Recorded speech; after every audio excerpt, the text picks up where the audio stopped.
an original. From Story Studio Network. Once around the park, James, and don't spare the horses. Let's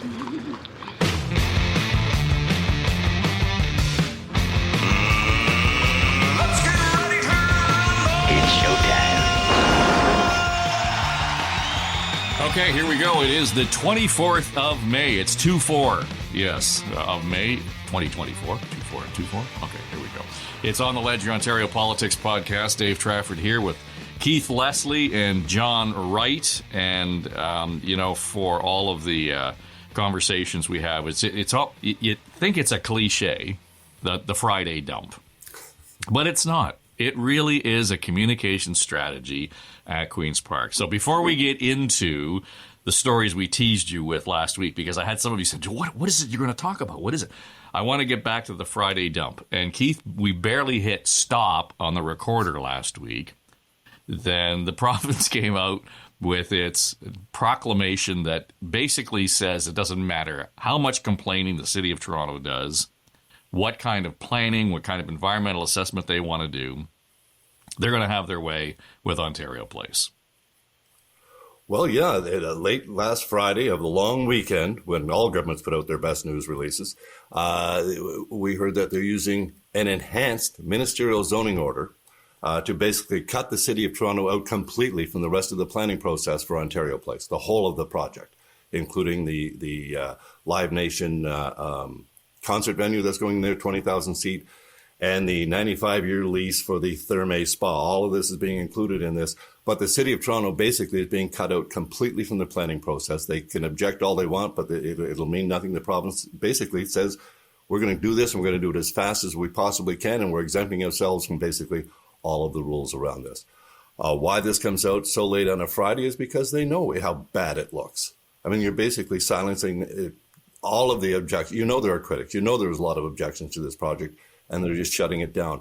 And the first time ever, ministerial zoning orders, for those that don't follow this as deeply as fanatics like us, used to be issued very rarely and only ever by the Minister of Housing to basically clear the way to get some housing built as soon as possible. The PCs have really ramped up the use of them to their own detriment, actually. They had to peel some back last year because of the Greenbelt land flip scandal. But here they are again issuing an enhanced ministerial zoning order, and not the Minister of Housing, but the Minister of Infrastructure has now been granted the powers to do this, to clear the way for big projects. I'm not so sure that this is the way we really want to see a government go. I mean, just basically exempting itself from environmental and planning processes so it can put what it wants, where it wants, when it wants. I guess that's one way to cut out all the critics, but it strikes me as one that I hope the courts will eventually find that you've just gone too far here. You're striking down public input, including from the City of Toronto. Now, it could be the City of Toronto signed this away as part of the deal that Olivia Chow made with the mayor or with the Premier. But I suspect there's still those on council that would want to have a voice at least in the rest of the planning process for this massive undertaking on the Toronto waterfront.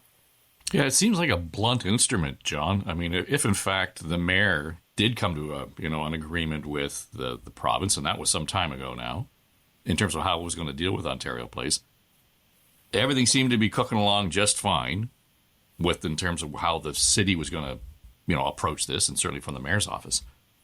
It seems to me a little, overdone to actually use this tool by the infrastructure minister when it didn't seem necessary. It didn't seem, for all of the, flag waving and stomping of feet, it didn't seem like there was a whole lot of objection that was going to be of any substance to what was going on at Ontario Place that was going to stop them from doing it anyway.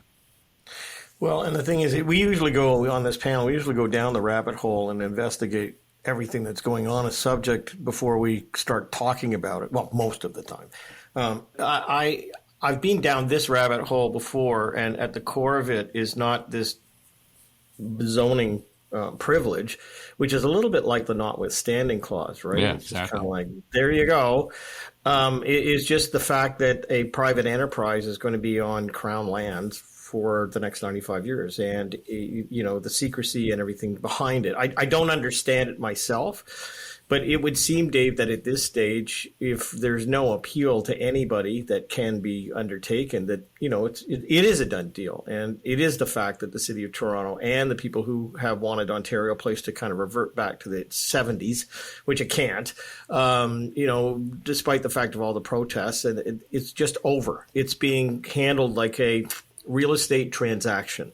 And as a result, I don't know where you take it from here, other than the fact that, at some point we'll understand all the details that have yet to surface on this, and there'll be wider questions, I'm sure. Will we, though? Did we ever get the details of the Highway 407 lease? I remember Dalton McGuinty standing there when he was campaigning as an opposition leader, holding this paper, and we saying, we're going to get the details of this contract. Fair point. No, this is a prop. I don't think we ever got those details. And, it was sold off and sold off. So here we are again, a 95-year lease to a private company for a spa that most people estimate, even if it, did have a solid business case to get going, wouldn't last 5 years anyway. And then they'll get the casino in there that everyone keeps talking about. The whole project just seems shrouded in secrecy unnecessarily when you're giving out a 95-year lease, for prime Toronto waterfront. It's just stunning that goes out with zero details to the public. The benefit of the 407 deal, at least, was that the pensions got involved in terms of being able to invest in it. So that at the end of the day, there was some, return on that investment, at least that, people who are paying all the tolls on the 407. But there isn't anything that reflects that, John, in terms of, sort of public equity, if you will, in terms of what this thing is going to provide.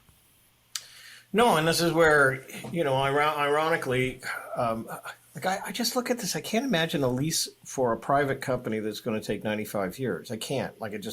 For something like this, maybe in other circumstances. I go back in my mind to say that this would be around, 1918, 1919?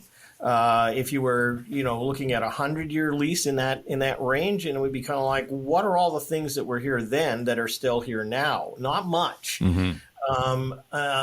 And so I don't know what the nature of the deal is that would thwart utilizing it for something else. I don't know the monopoly aspect of this. All I know is that, to your point, it has been shrouded in secrecy. I don't know how you get at it, because I'm not that kind of a person who would understand the arcane nature of freedom of information. But the reality is, it's not just the site of Ontario Place, but it is how it's being carried out, and it's unilateral, and there's no information you can get on it. The only thing I would say is that we have a personal issue in this ward with Councillor Josh Matlow, who all three of us know.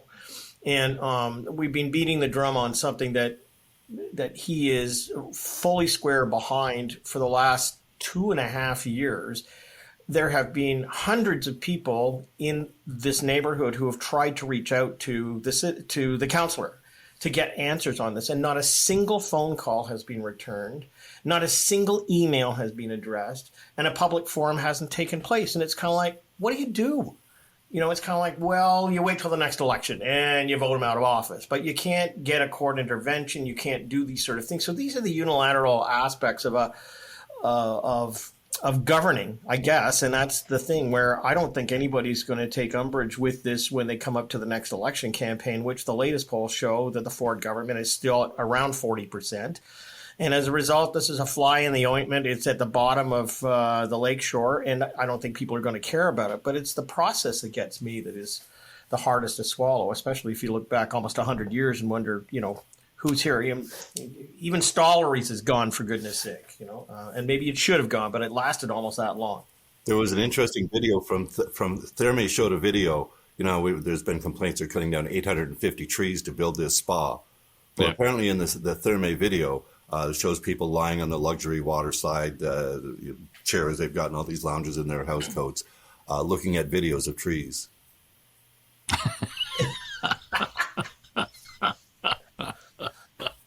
That's meta. I don't know. Maybe look, with the advancement of virtual reality, Keith, maybe it's going to be the case in 20 years from now. So everybody's sitting at the spa with AR goggles on? Is that the idea? Well, yeah, they'll just be built into sunglasses, and they won't have to have big goggles. They'll just create their own reality. So, hey, maybe that's an idea they can use. Well, then they don't have to go to all the trouble of rebuilding it. They can just create the model, and everybody slaps on the goggles, and you are where you are. Look at what we've saved in terms of money and grief. A couple other things, and you already mentioned this, Keith, the idea that, maybe the courts will have a say in how this plays out.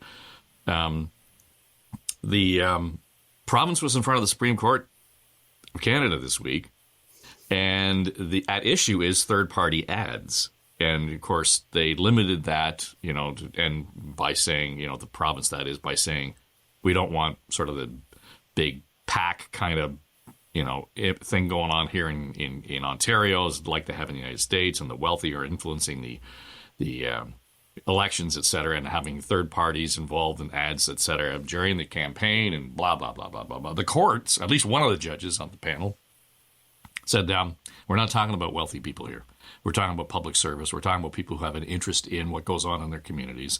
So while they did not come out with a decision, to kind of knock down a few pegs on this, and against the backdrop of all of that, I don't necessarily agree with the province's limit on the third party, but where I really think the issue around advertising is the use of public money to run what are political ads now, to say what a great and wonderful place we live in the province of Ontario, and now that you save all your money because we don't have to make you pay for your driver's license or your license plate, rather, and we've cut the tax on this and cut the tax on that, and what a beautiful place this is to live, brought to you by the province of Ontario.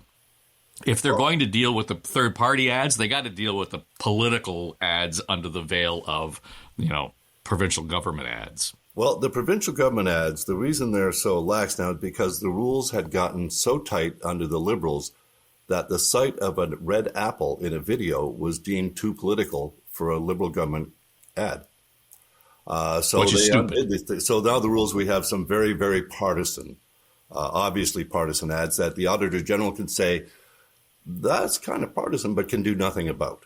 Can't stop them from being aired by the government. So obviously you're right. That needs to be talked about. The third-party ads, though, as you said, we're not looking at super PACs of Canadian billionaires here trying to influence the system. It tends to be mainly unions who pool together under things like the Working Families Coalition and these other groups, and they spend their money. They pool their money so they can spend it effectively during elections. The government wants no pooling of money by these different groups, and it also wants to take what was a 6-month restriction on political advertising, and they've extended it to 12 months. And the Ford government, by the way, also used the Notwithstanding Clause to do this. Mm-hmm. And the court's saying, well, now you're effectively denying people the right to participate in democratic elections. Well, this is the argument anyway from the Working Families lawyers and the other union lawyers that are involved in this case. And it turns out, and believe me, I am no political expert, but that the Notwithstanding Clause cannot override certain sections of the Charter, including this particular one.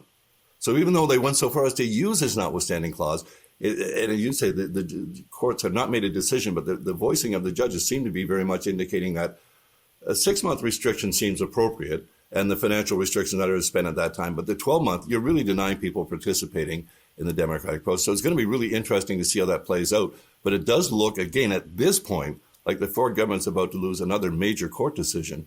And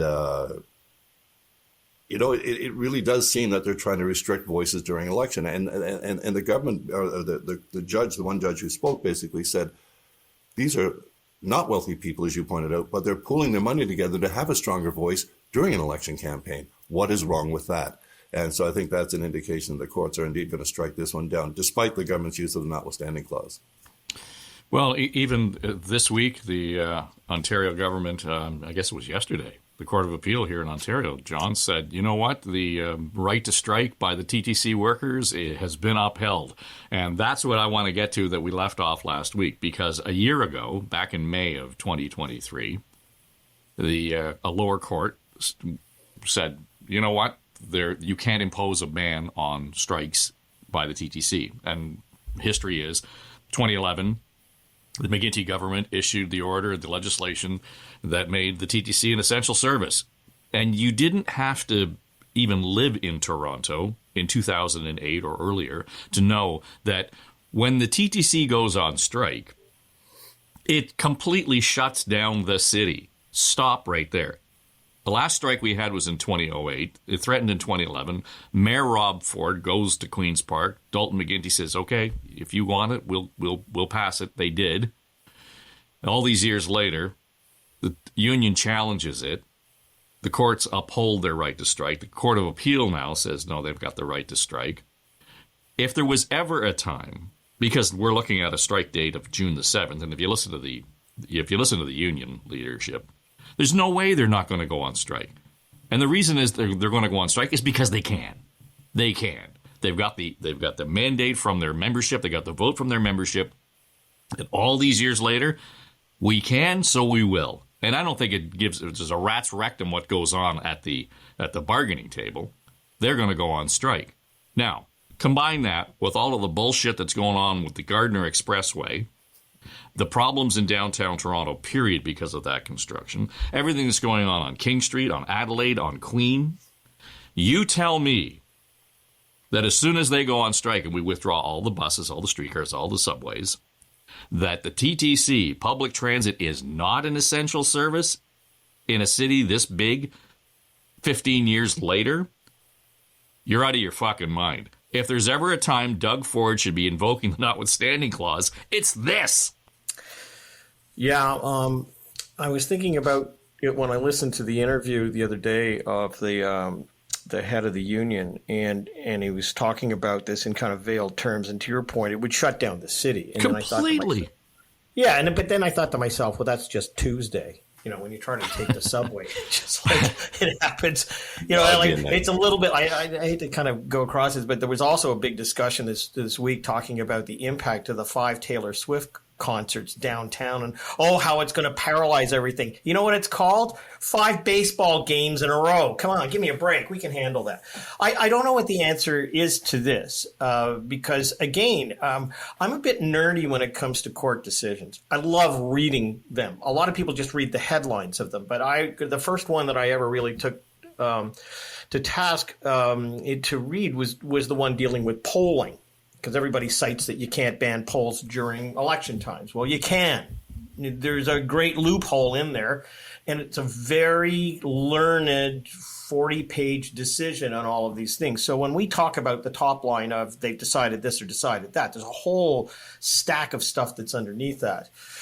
The issue of this, to me, is exactly that, where you're going to end up with probably 2 to 3 days of the city being paralyzed by that, and then it's going to go to court, and then it's going to have an injunction. Like, it goes through a process, right? But it also speaks to the whole fact of the negotiating process itself. And we talked about this last week with the OMA. And the fact that there's rhetoric that's used in the public domain, you use it, you ramp it up as your hammer to get close to some kind of a bargain at the end of the day that's going to span the gap. And I hope that that's all it is the rhetoric. But there is a negotiation process that's gone on, and much to what the courts would say is you can't exempt the negotiating position of the union or the employees itself. Yes, it's going to have consequence, but you have to respect that right. So I don't know where it's going to end up, but I do know, much like the OMA discussions with the provincial government, there's a date that's picked, right? You're moving towards it, and you're going to marshal all your forces on the battlefield, and you're going to be prepared for that. The question is whether or not you go to battle, or like so often we get into, it's midnight that it's due, and they say, we're still talking, and then at 4:00 in the morning, there's a deal done the next day, and the day is saved. I hope that's just going to happen, but I don't know how else you use the sledgehammer of this to kind of rule that there can't be that process. I think what we'll see is even now we have this June 7th deadline. The government is preparing back-to-work legislation. No, you can't take away the right to strike, but you can order their asses right back on the job once you've proven that the city's been crippled. Used to be that would go 2 or 3 days, as I recall, in back-to-work strikes. But as I recall, the McGuinty government ordered them back to work before they went on strike because the Pope was coming. Mm-hmm. And the city just couldn't handle the crowds and everything else. So if you can order them back to work before they actually go on strike, I suspect once they've been on strike, I would think one day you can prove to the courts that the city is crippled and they. I smell a Sunday sitting coming at Queen's Park. Yeah, absolutely. Right? That legislation will be ready to go.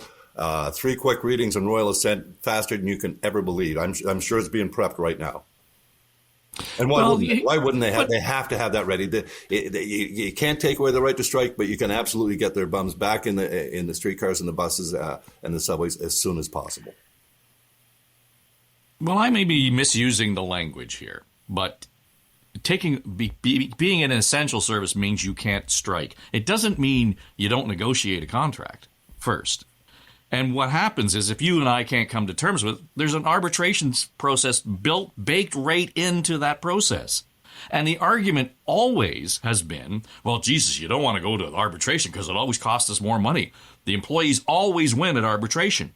And if that's the case, then we have gone since 2011 with arbitrated contracts for the TTC workers, where if by all indication they got better than they asked for, or better than the government offered, then they were never really in a bad place in terms of dollars and cents, bottom line. So nobody was even complaining about overpaying TTC workers. TTC workers were never saying we're underpaid. All of a sudden the union is saying benefits and job security and wages are all these major issues that have come out of nowhere. This is all bullshit. I go back to they're going to strike because they can. They can now wave the flag and do what they want to do. There's nothing in that process that said you weren't getting a fair wage, you weren't getting fair benefits, or you didn't have job security if the arbitration process worked, period. Okay, what do you want me to do with that? Well, I'm saying that's an essential service that works, period. The idea that somehow if the courts are looking at this and finding that, well, it's not a matter of public safety or of the environment, or that it's not a matter of a public right to have public transit. The idea here is that it's an essential service that requires the city economically to move. And it's not just Toronto. It's the whole region that's going to be basically gridlocked because of this. Yeah. Okay. So, but we know that there are legal implications in terms of the declaration of essential services. We talked about that at the beginning of this. And I hate to kind of acquiesce to a process that's very public and predictable, but it's a little bit like the teachers and how they go on strike. Now, we've got into arbitration there, so it seems that the land is settled for a period of time until it isn't. But the reality is that this is the posturing that takes place. It begins with somebody saying, I want 15% increase in my wages. And the other side going, you get 2, and then it goes, it's like a house bidding war, right? I say, well, I'll get 12. No, you want 4. And then it just kind of ends up at 6. And everybody says, okay, we made a deal at the last minute. Okay, this is a blunt instrument. Let me put on my surprise face that the union is using it.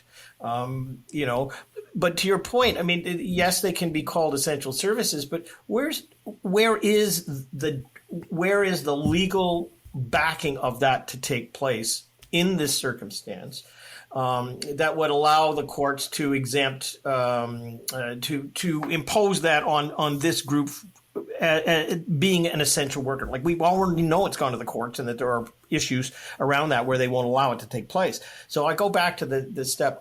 You're right. The province is going to put together the back to work. What does it solve around the issue? Like, what is the mechanism to make sure that it doesn't happen again, because it's going to continue to happen? Is it? Do we look over at Stephen Lecce and say that he's got a process that seems to work? Is this something that's got to be built into the system? Is it already there? But I just think that this is dependent upon who's going to head up the union. It depends upon how all the unions are fighting for extra wages and job security because of the impact of the pandemic. This is the reckoning that's taking place. But I don't know how you safeguard the public from being affected by it and have a solution at the same time.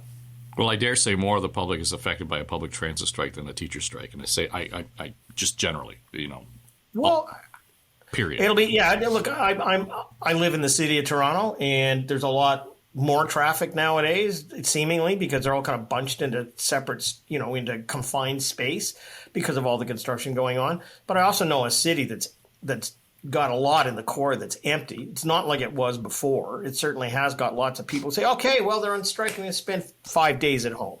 You can do it hybridly. And I know I'm cutting out the workers like my son and daughter who have to go to work because they provide what I think are essential services. But the reality is we live in a very different society. So, they are going to paralyze one part of the city for sure. But I don't think it's going to have the same impact that it would have had before the pandemic. I don't. So I think there's leverage there, but I don't know. Again, I go back to this and say, this is a process issue. This is more, this doesn't go away, Dave. This stays. And the question is, what is it that you can impose on this to make sure that it doesn't happen? While at the same time, as the courts have said, you have to protect the collective bargaining. Well, but they've also said that it's speculation to say that this is going to be the effect. Bullshit. I mean, with all due respect. It's not speculation to know that the city's going to be gridlocked, that companies are going to be affected. I mean, if you want to take the COVID example, think of all of the businesses that rely on people to use transit to get to wherever there is that they're going to go to, either to work, the restaurants, the bars. All of those people who suffered through COVID are going to be hit even just as hard or harder by a TTC strike in Toronto. How many hospital workers rely on the TTC to get to work in Scarborough and Mississauga? All of them.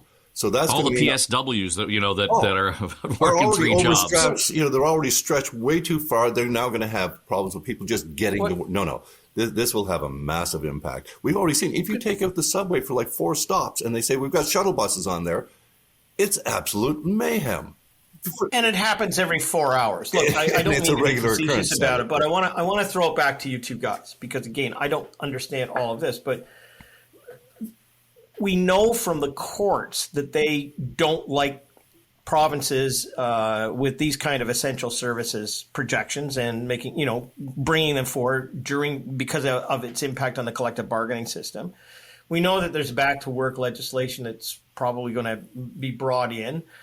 And I just I throw it back to you saying, so what is the solution here? Like if they can't be or will not be proclaimed to be essential services, and we have a bargaining process of which this is a blunt instrument that is coming and could prepare for, maybe what do you do with this? Well, to Keith's point, I mean, right now they're drafting the back to work legislation. They will barely be, having the hey, ho, ho done before that is tabled. There's going to be back. And it's going to actually be essentially the same process. It goes to arbitration anyway. So What the hell? They're essential. Okay, but that's what I'm saying. This is a process issue that we've all got used to. So if this is what the province is going to do, it's like somebody sitting in the clerk's office and saying, yeah, take out that book with this in it and just bring it forward as we used it before. Like it's just a common practice now. So part of this again is you threaten to go on strike because you're in a negotiating position. The province steps in and it does this. We started out by saying, well, we just make them all essential workers. You can't do that.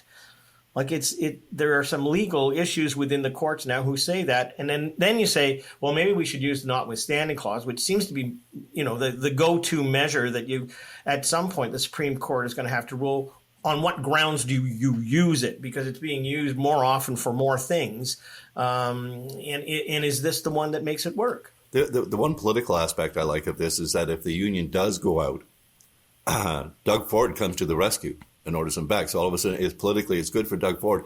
And in the meantime, the NDP are put on the spot because they have to give unanimous consent to get all 3 readings of the back to work order through the House. And the NDP, Peter Kormos used to say, absolutely refuse unanimous consent. Well, poor Mr. Kormos is long gone. He passed away. And I don't know if the NDP could stand up in the city of Toronto, where most of their seats are, and refuse to give unanimous consent to back to work to get the TTC going. So politically, it puts Doug Ford in the catbird seat, and it puts the NDP in a really awkward position, and it's the TTC union that's in the position to do this. Well, the only thing I can say is that Doug Ford, should be glad that the House rises, I think it is on June the 16th. It's gone from the 17th until I think it is September. So he's getting a gift that they've said that it's going to be June the 7th, right? Like, the House is still sitting, bring whatever you want in and go to the cottage like I normally do to make cheesecake. That's kind of going to be his summer.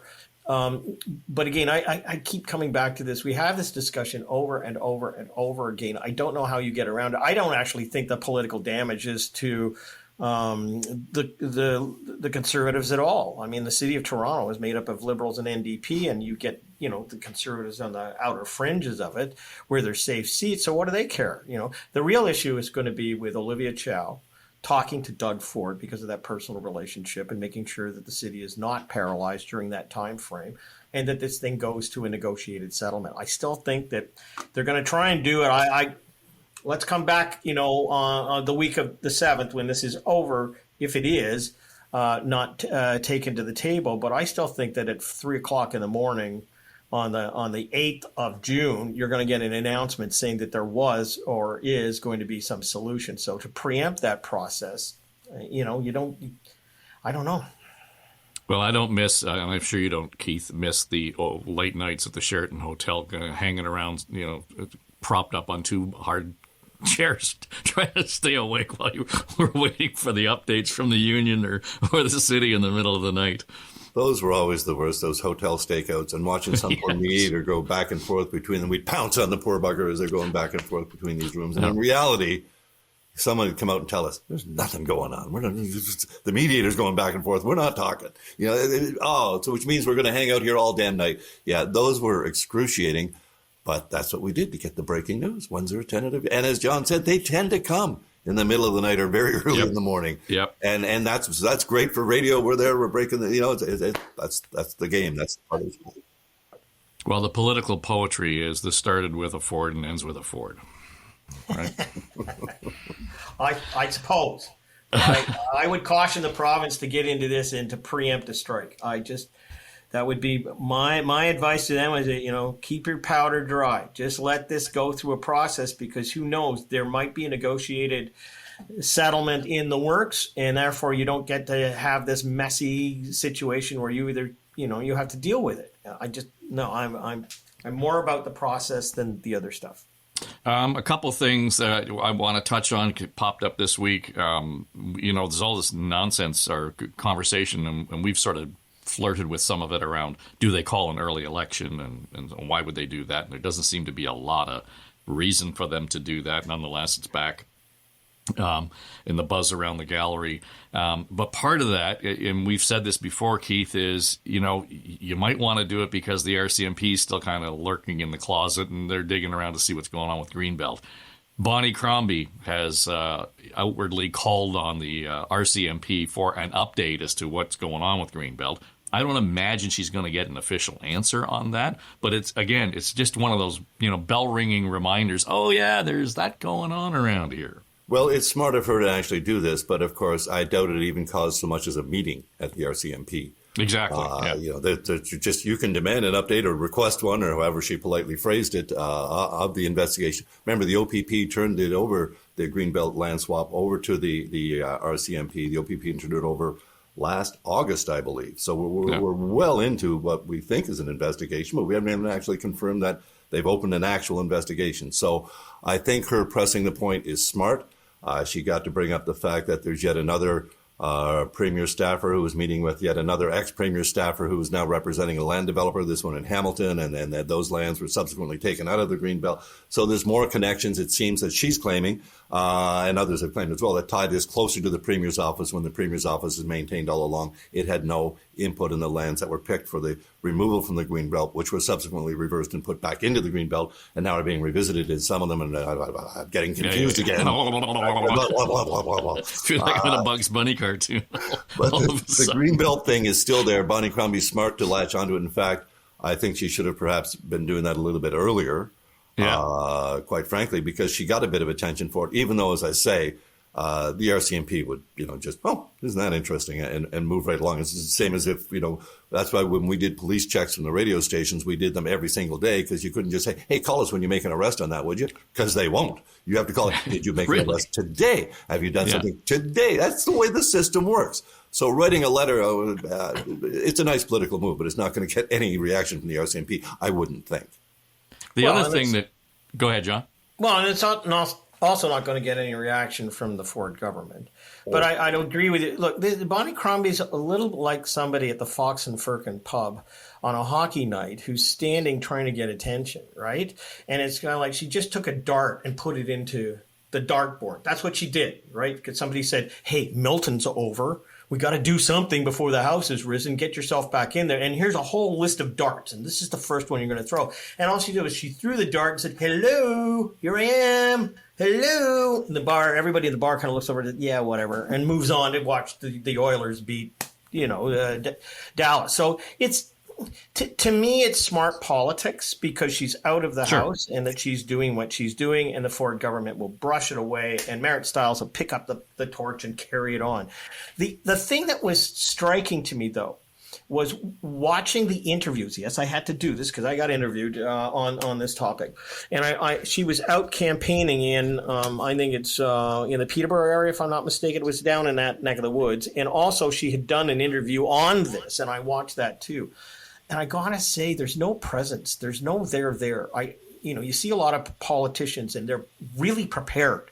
And I saw her as being a bit mousy on all of this stuff. There's not, and I don't mean that in a derogatory feminist way. Like I am always careful when I say this. There's a presence that politicians bring to whatever they do, and Merritt Stiles has that. You may disagree with her, but she's created that whole thing around her. Bonnie Crombie doesn't have what I expect. Here's the former mayor of Mississauga, a true warrior, somebody that goes head to head with Doug Ford, and they don't talk to each other. Like you expect that kind of force field around. And I gotta say that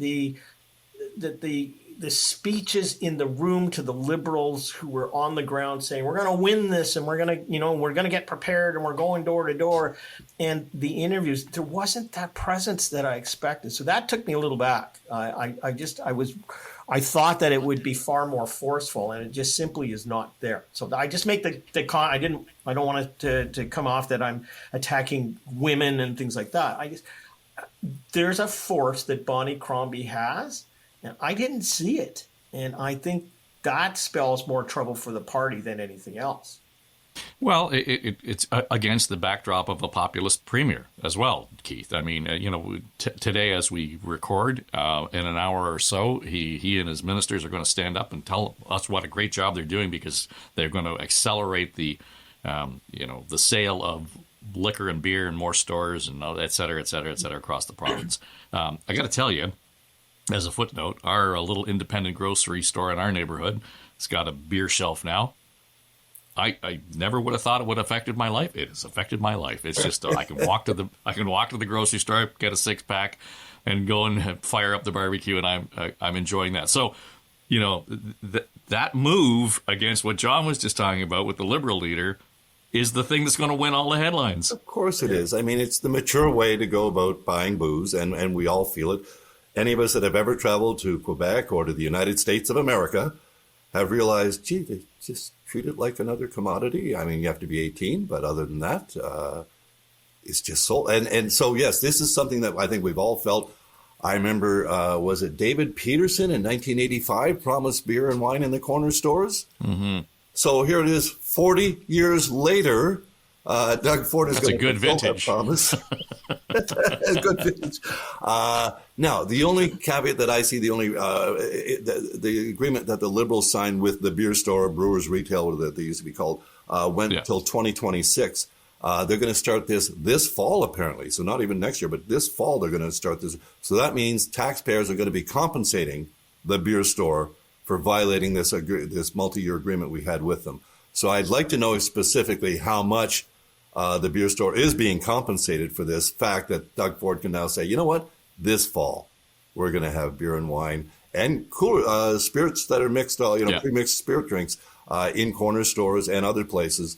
As you say, I think that kind of announcement overshadows so much of the political stuff that we drone on about because it's just something that people have been waiting for so long. As if 40 years ago was promised by the opposition. And here we are, a conservative government finally doing it. So he's going to get full marks for it. No two ways, unless the price tag turns out to be really, really ridiculous. But people don't give a shit, John, about what the price tag of anything these days, as far as the government's concerned. They're letting them off the hook, being the biggest spender in the province's history. I don't think people will care if it costs us $2 billion to get out of the beer store deal. I don't know how much it's going to cost, but the beer store has always been the center part of all of this. And I'm going to be interested to see the cornerstone of this agreement is really not about putting beer in corner stores or whatever you want to call it. It's the recycling aspect of this, and who pays for that, and where you put it. And if that's the expense, so that we have all of those bottles collected and dealt with in a proper way, then that's kind of where, the trade-off comes. So I'll be interested to hear what the provisions are around the recycling aspect of this and how that deal comes together, and how the industry association is able to make sure that their members are either involved with that or not, or whatever. So that in fact is the core element. David Peterson may have said it. Dalton McGuinty hoped to say it. Doug Ford is saying it. But the reality is that it took the beer store to figure out how, with this new organization, they were going to be able to recycle all that material. Well, and it's also recycling the material from the LCBO, so the worms in the can get more and more complicated, especially when you talk about some of the vintages and spirits that are in arguments. The companies that make the distilleries that are in argument with the LCBO over shelf pricing and all that sort of thing. So this gets pretty complicated in a hurry once you get down the rabbit hole. Doesn't matter. He's going to win the day on the headlines. Yeah, it's also going to mean a large reduction in the number of union jobs involved in the selling of beer and alcohol. Well, because it'll be an essential service. They'll end up going to TTC. We go full circle. The recycling will be unionized jobs. The retailing will be just normal retail. Yep. Here's your headline for the podcast Walmart this week. There we go. All right, guys, that'll do it for this week. Thanks for joining us on The Ledge. If you want to reach out, you can find me on the socials at Dave Trafford on Facebook, Instagram, Twitter, X, Threads, and LinkedIn. And I try to find time during the week to spend a little bit of time combing through that. If you got a thought on the show, etc., question, idea, by all means, leave it there. And if you like the show, leave us 2 comments, because that's just what we want to hear from you. All right, that'll do it. It's On the Ledge, your Ontario politics podcast for Story Studio Network.